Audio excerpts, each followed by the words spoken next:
welcome to another edition of Creative Current on LAartstream. This is your host, Julio Martinez, and we're going to be concentrating on a local production. In fact, this is the world premiere of this play, Cyrano. You've all heard of Cyrano de Bergerac if you're a theater lover. This is a contemporary edition, and our in-studio guests are Troy Kotsur, who's playing the role of Cyrano in this production, and Erinn Anova, who plays his beloved Roxanne, but in this particular case, she is Roxy. It is a contemporary adaptation. It is co-produced, by the way, by the Fountain Theater and Deaf West Theater, LA. And Troy, by Cyrano, he communicates all that lovely drive, poetry, and physicality of the original Cyrano de Bergerac through the great gift that he has, his hands. And yes, those are the hands. And this is an interesting dilemma because Cyrano is a tragic figure who is forever self-conscious about what he considers his great deformity, his very long nose. You, sir, have a very attractive nose. And so his insecurity has to do with the fact that he cannot speak. Right. This is true. And yet you are courting the woman of your life, the great love of your life, your Roxy, and you have to use a surrogate to do this. And hence, that is the thrust of this play, following almost parallel the original story. And what are you in this play? What am I? What yes. is Roxy? How do you come into his life? She is the object of his affection, like the original play. And he sees her. I guess they meet each other. He's a poet, Cyrano, in the original. I guess he sees her at the poetry jams and becomes smitten. And in the original Cyrano de Bergerac, he uses a surrogate personality. Right. Because he realizes that his beloved actually has eyes for somebody else. Right. And in this one, Cyrano is deaf, and so his brother, who has been interpreting for him for many years, interprets for him. And so I don't want to give away too much of what happens, but yes, that's the voice that speaks for Cyrano, his brother. So when he's around hearing people. Troy, had you read or seen the original Cyrano de Bergerac? Were you familiar with the play? Oh, yes. Yeah, I'm familiar with the play. Yeah, the original movie. Yeah. So Rossi, yeah, also I've seen it. And he's a great actor also in it. So I saw recently Roxanne also with Steve Martin. And that's another new adaptation of it. So that's interesting, too. And he does have a big nose, and he can smell fire from far away. And to save the burning buildings and like that. So, but me, I'm deaf and I use my hands. And, so that's really great for, contemporary things today, hearing people use their hands for writing and whatnot. But it's different. I use my hands, my big hands, my glorious hands. So now, you don't only use your hands for the audience's benefit, unless they feel that the actual Cyrano de Bergerac is an alto, you actually have someone who interprets for you.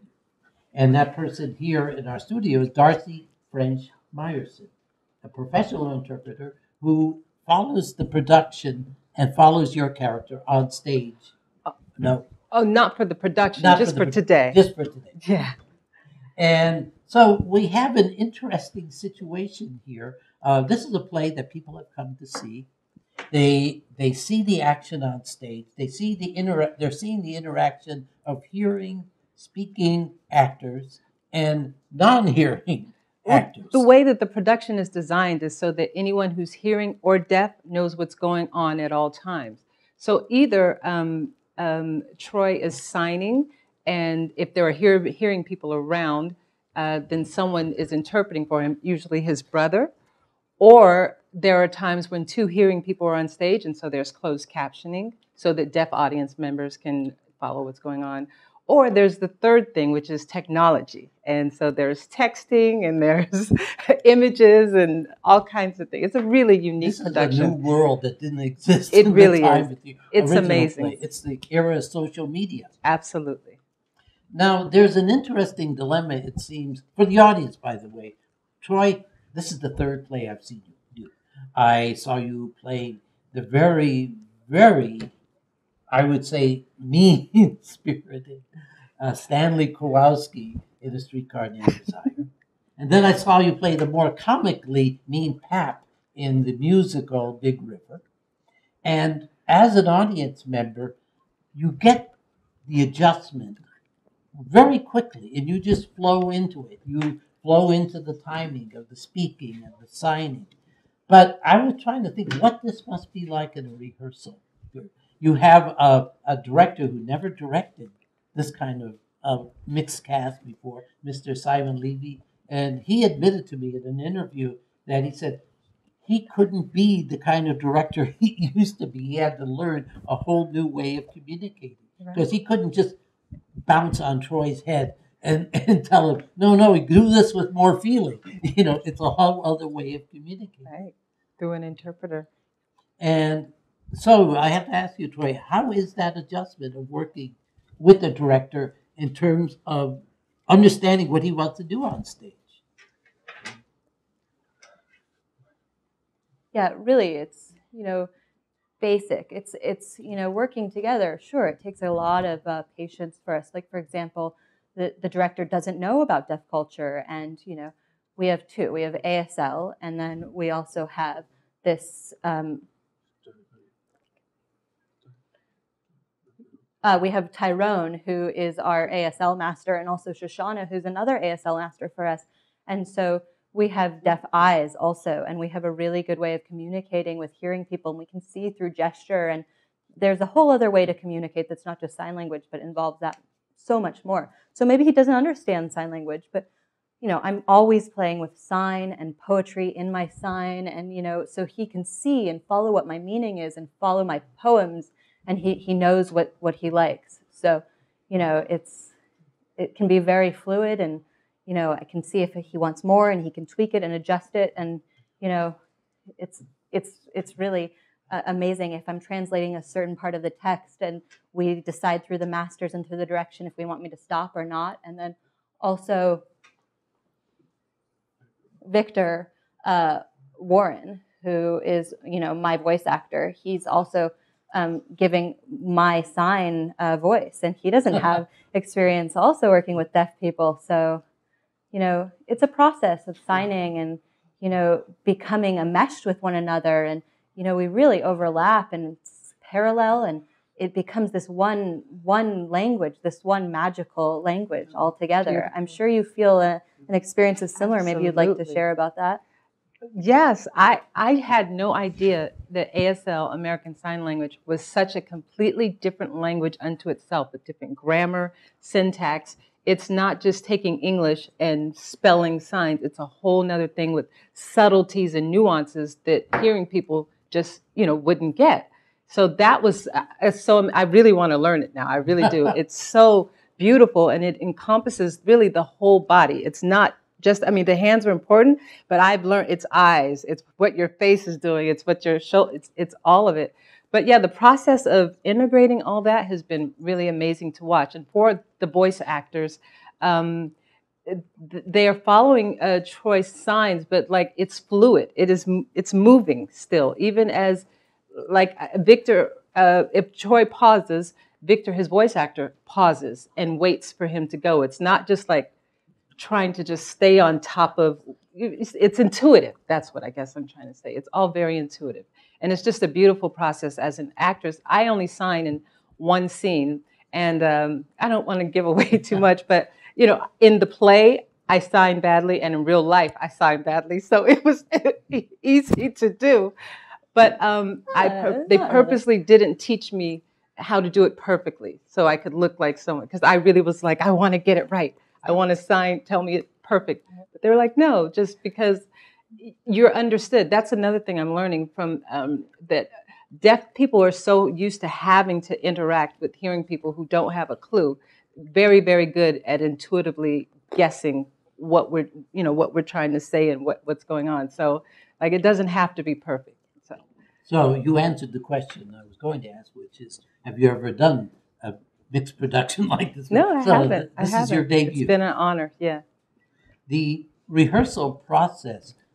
Now, Stephen Sachs said, the playwright, in adapting it, he said, all right, I've adapted it, but a whole lot of other things are going to happen once with the reality of putting this on stage. Did you have the playwright with you? Did you make adjustments along the way to make things work better on stage? Right, yeah. During the practice and rehearsing, yeah, he would come and we would negotiate things and make some changes. And, sometimes it didn't really make sense. And it was hearing people were having a difficult time understanding the deaf people and like that. So we had to edit and adjust and, and we got to the point and now it's this beautiful thing, and even up to the last minute, we were adding little things. It's just really amazing how, it evolves and just from nothing becomes this huge, beautiful object.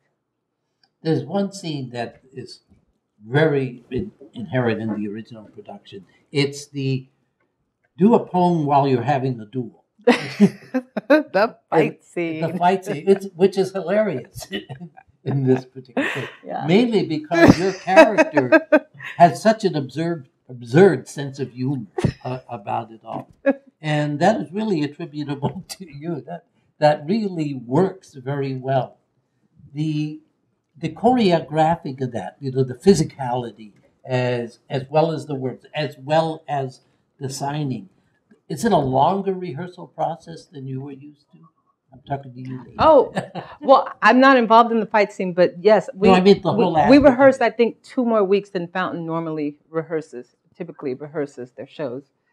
Because there were all the components, the technical aspect was a huge part that made it longer too. Technical. And in terms of the fight scene, did that have to be very specifically choreographed in order to make? He didn't just say have at each other. What's his name? No. There's a fight choreographer. No. It's Brian Danner.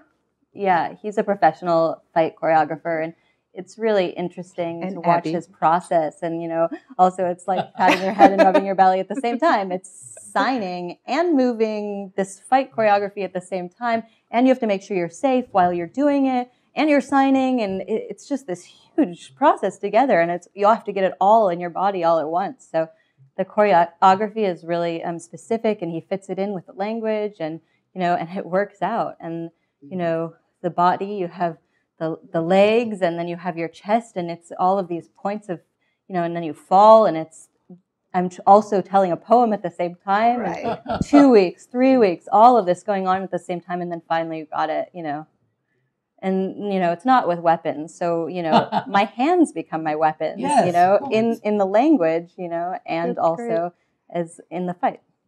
There's one aspect of doing a production, which is audience reaction. I always think of that when you do it, like, say, a comedy.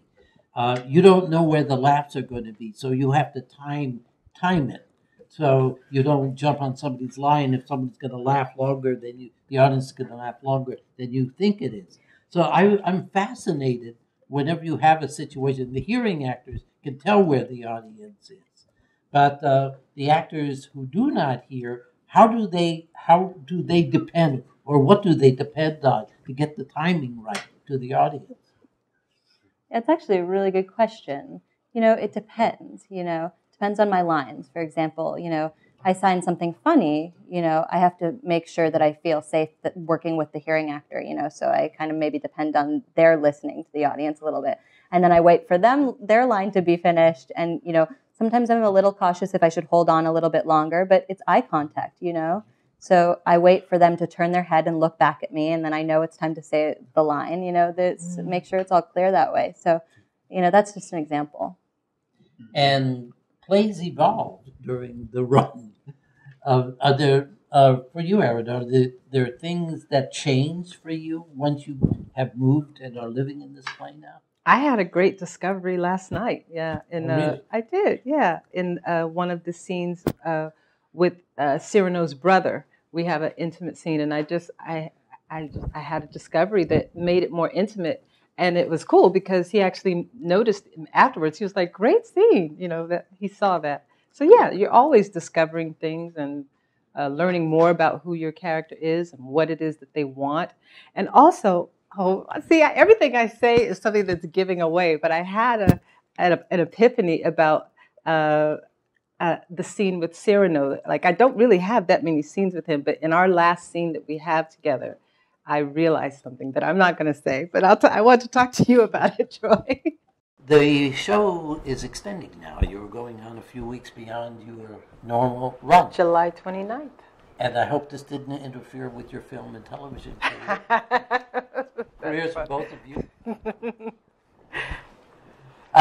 Troy, I saw you on a couple of different television shows. You can be a villain, and I think it's really great on TV to have someone who has what many people consider to be a sympathetic handicap, and yet they let you charge full ahead in your villainy. That's very good. Yeah. What I love about Cyrano is because I feel like, I'm kind of an oppressor to the hearing people. We hang out at this coffee house. There's so many hearing people there, and they don't know anything, and they're ignorant about the deaf guy, and they think he's lower than, but that's not true. Yeah. And that's their perception. But in this play, you really get to get these hidden messages of him really insulting them, and yeah, exactly, he's a jerk. That so, it's interesting. It's like a mirror, and I get to see myself. It's like.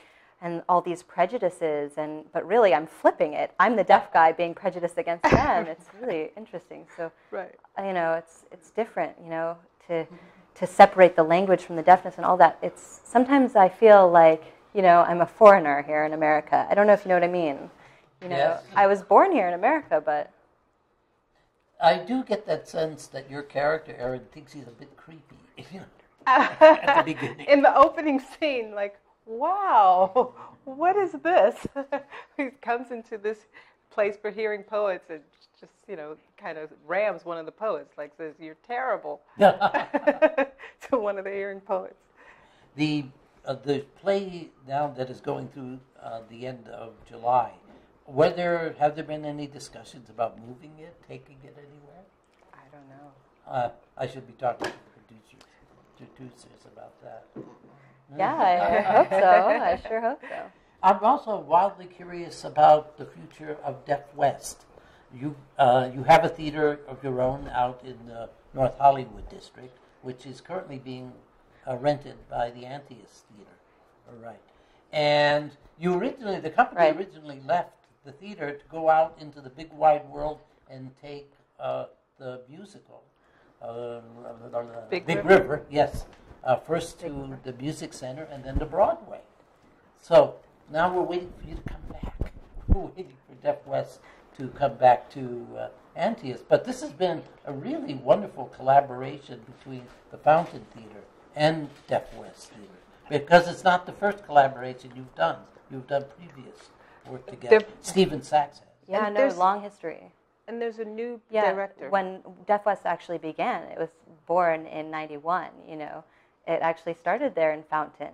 There was a gin game was our first play there, and that was the first production. And that process started. And then finally Deaf West started their own company, and it's full circle. Now we're back here again. Right where we started from. And DJ is. Oh. Yeah, so we have a new artistic director.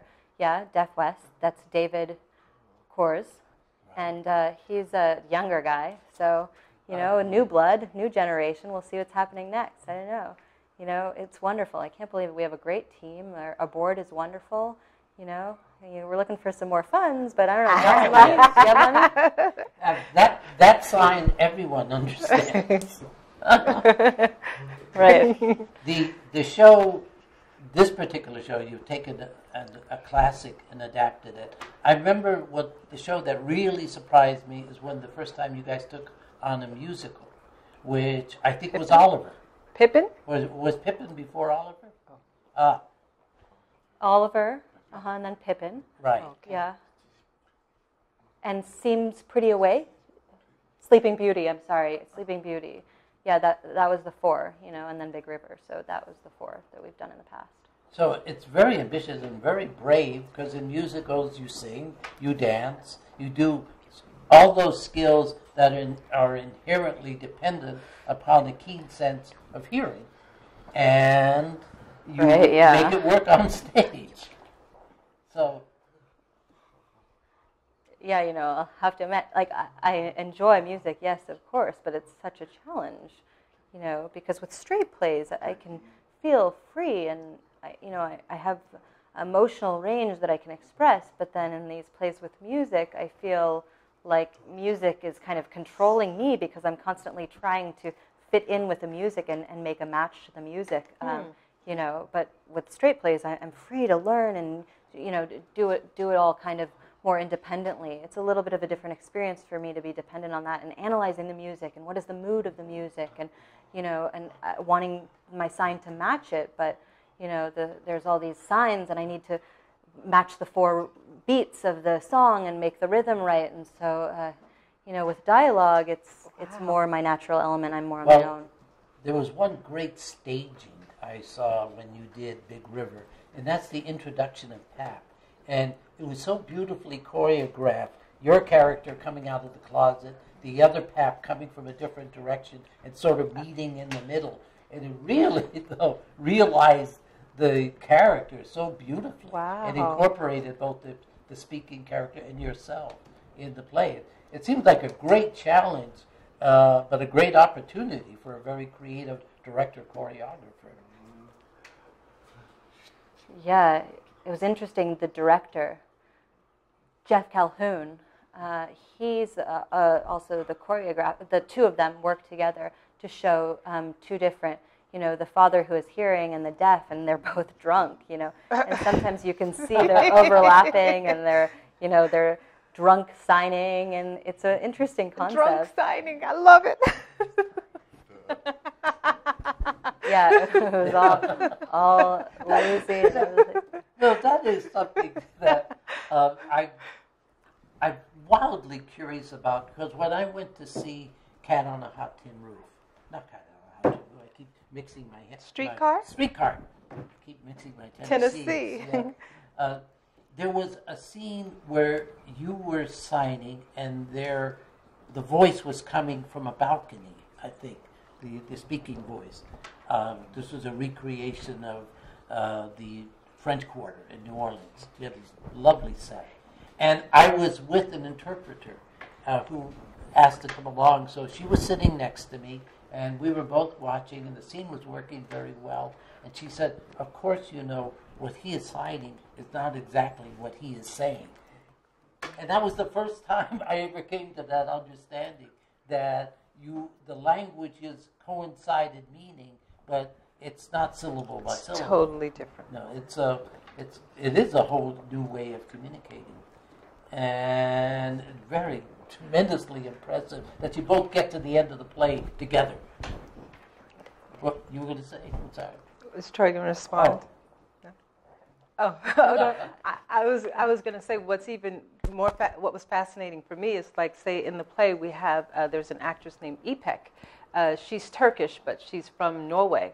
Well, there's American Sign Language, but there's Norwegian Sign Language, there's Turkish Sign Language, Japanese. The signs do not mean the same, so it's even more complex. She doesn't know ASL. They're very different. She's deaf, or she had to learn ASL. Well, it's amazing that it all has to be done with these digits in this air and make it all work. Yeah, you can see, difference. Like, for example, is the ABC, the alphabet that we do in America. This is it, A, B, C, D, and so on. In English sign language, A, B, C is different. Let me show you. So A, B, C, D, E, F, G, H. It's two-handed. In London, like English. Yeah, it's not the same. Oh, yeah, the sign language is different. It's not the same, So it's similar that, we speak differently in different countries. So, like, the sign language, like I noticed, like, sign from the Southwest, for instance, we have regional differences. Oh, and, wow. the Slang. universal sign, sure, there's that, too, where we can understand each other through gesture. but different countries use different sign languages, but we have universal ways of communicating. So we have so many options for communication. And the audience, theater audience, will see all of it and hear all of it. Oh, by the way, once again, I have to say, all of this is made possible, or a good deal of this is made possible, by Darcy French Meyerson, who I think you can see on camera now. There she is. And you have been enjoying, as I have, this latest edition of Creative Current, and it is featuring two of the main actors, Troy Kotsur and Erinn Anova, from the current production of Cyrano, which is playing at the Fountain Theater, a co-production of the Fountain Theater and Deaf West Theater, Los Angeles. This has been your host, and I really want to thank you for joining us on this edition of Creative Current on LAartstream.com.